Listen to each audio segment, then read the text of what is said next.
ที่14เมษายน 2565 วันนี้เรามาเที่ยวน้ำตกเที่ยวซ้อนปลาเยอะมาก เดี๋ยวรอแป๊บนึงมาตรงนี้ก่อนเดี๋ยวพ่อให้กระโดดปลามันหนีไปหมดแล้ว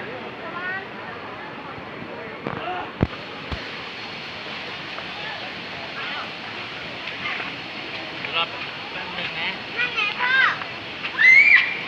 ว่ามันมาอยู่ตรงนี้ก่อนนะมันไม่มา เดี๋ยวมันอาจจะมีปูหนีบพ่อมั้ง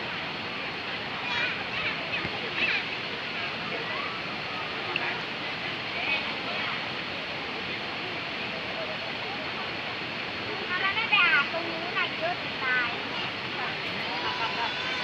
ปลามันหนีหมดปลาตรงนี้ที่พ่อกระโดดจับไม่ได้เลย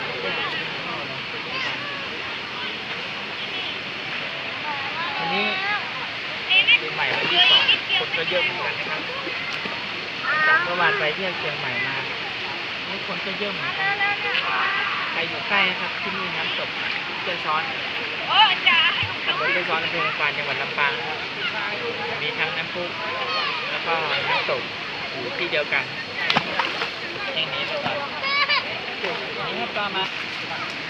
สนุกไหมมองกล้องนี่เดี๋ยวให้ถ่ายสนุกไหมสนุกไหม ดูเราเปียกหมดเลยน้ำขึ้นมา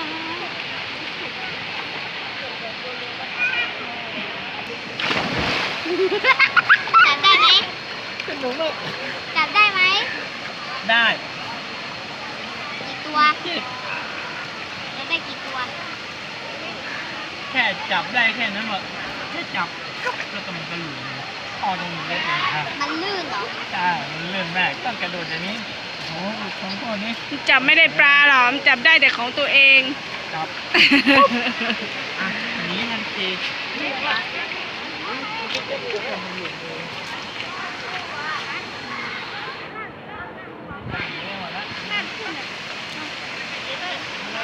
น้ำเลย